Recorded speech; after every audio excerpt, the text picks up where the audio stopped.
নলবাৰীত ৰং তুলিকাৰে চিত্ৰশিল্পী মাৰ্চেল বৰুৱাৰ প্ৰতিবাদ।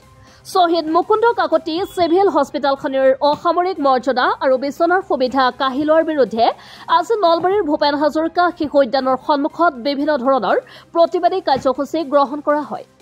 বিশিষ্ট চিত্ৰশিল্পী তথা প্ৰতিবাদী যুৱক মাৰ্চেল বৰুৱাই আজি চিত্ৰ অংকন কৰি শৈল্পিক প্ৰতিবাদ সাব্যস্ত কৰে নলবাৰীত। ৰাইজে মাতিলে আহিলো। তেওঁলোকে যেটো ইয়াৰ যেটো সিভিল সাৰ্ভিস হস্পিটেলৰ এটা কৰ্তন কৰা হৈছে। বহু দিনৰ সমস্যা তেওঁলোকৰ এখন 30 মানত এষ্টাব্লিছ কৰা এখন হস্পিটেল বহুত পুৰণা মুকুন্দ কাকতি নামত। গতিকে এই বস্তুটো ঠিক হ'ব লাগে আৰু নলবাৰীৰ ৰাইজে ভুগি আছে। দিনৰ 1 বজাৰ পৰা 4 ঘণ্টা ধৰি চলি থকা এই কাৰ্যসূচীৰ যোগেদি পূৰ্বৰ দৰে চৰকাৰী স্বাস্থ্য পৰীক্ষা ঘূৰাই দিয়ক, শ্বহীদ মুকুন্দ কাকতিৰ সন্মান হানি কৰা নচলিব আদি অভিব্যক্তি দাঙি ধৰা হয়।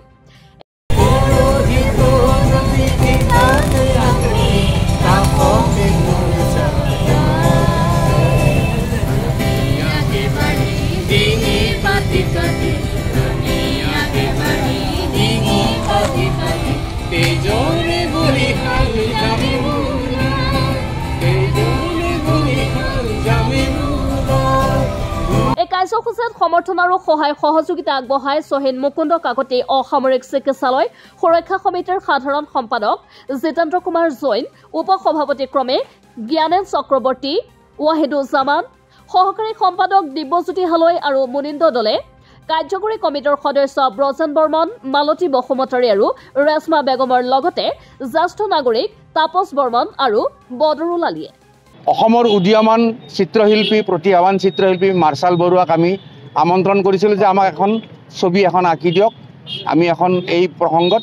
আৰু তেওঁ আমাৰ নলবাৰী ৰাইজৰ আমন্ত্ৰণক নেওচা দিব নোৱাৰি তেওঁ যোৱাকালি আহিছে আৰু আহি পেলাই আজি এই বিষয়টোৰ ওপৰত এখন ছবি আঁকিছে। এই ছবিখন আমি নলবাৰী ৰাইজৰ দৃষ্টিগোচৰ কৰিছোঁ, নলবাৰী জিলা প্ৰশাসন অসম চৰকাৰৰ দৃষ্টিগোচৰ কৰিব বিচাৰিছোঁ। গতিকে আমি আশা কৰিছোঁ নলবাৰী জিলা প্ৰশাসনে আৰু অসম চৰকাৰে নলবাৰীৰ ৰাইজক 10 লক্ষাধিক ৰাইজক 10 লক্ষাধিক দুখীয়া ৰাইজক চৰকাৰী চিকিৎসা সেৱাৰ পুনৰ ঘূৰাই দিয়ক।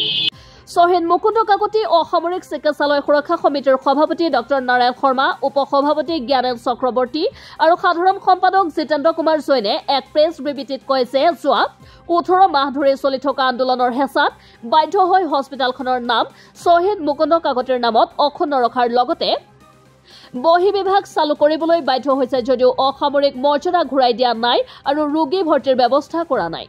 ফলত ন্যূনতম চিকিৎসাৰ কাৰণে নলবাৰী জিলাৰ লাখ লাখ দুখীয়া মানুহে হাহাকাৰ কৰিবলগীয়া হৈছে।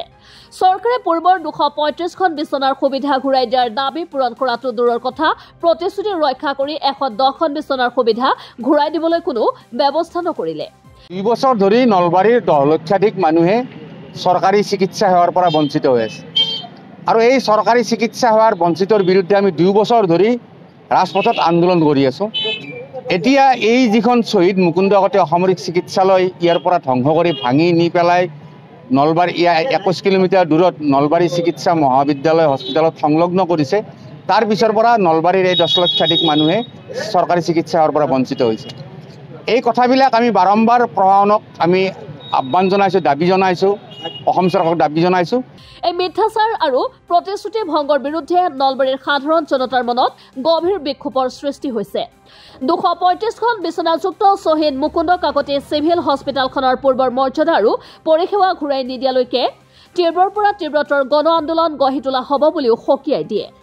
প্ৰতিবাদী চিত্ৰশিল্পী আমাৰ সন্মানীয় মাৰ্চেল বৰুৱা আপোনালোকে জানে যে গুৱাহাটীৰ দীঘলী পুখুৰীৰ পাৰৰ গছ কটাৰ বিৰুদ্ধে প্ৰতিবাদ কৰি বৰ্তমানৰ হিমন্ত বিশ্ব শৰ্মা নেতৃত্বাধীন চৰকাৰখনে পতাললৈ নিৰ্গত কৰিছিল আৰু তাৰ পাছত সেই একেজন ব্যক্তি আমাৰ নলবাৰীবাসী ৰাইজৰ দাবীৰ প্ৰতি স্বাস্থ্যৰ দাবীৰ প্ৰতি সহমৰ্মিতা প্ৰকাশ কৰি নলবাৰী শ্বহীদ মুকুন্দ কাকতি অসামৰিক চিকিৎসালয় আন্দোলন যি যোৱা 2 বছৰ ধৰি চলি আছে তাৰ প্ৰতি সহমৰ্মিতা কৰি আজি চিত্ৰশিল্পৰ জৰিয়তে প্ৰতিবাদ কৰিছে যাতে অসমৰ ৰাইজৰ দৃষ্টিগোচৰ হয়, অসম চৰকাৰৰ দৃষ্টিগোচৰ হয়, নলবাৰী ৰাইজৰ মৌলিক অধিকাৰ স্বাস্থ্য সেৱা শ্বহীদ মুকুন্দ কাকতি অসামৰিক চিকিৎসালয়খন পূৰ্বৰ মৰ্যাদাৰে বাহাল থাকে তাৰ প্ৰতিবাদত পূৰ্বৰ মৰ্যাদাৰ বাহাল থকাৰ দাবীত তেওঁ চিত্ৰশিল্পৰ জৰিয়তে দাবী জনাইছে।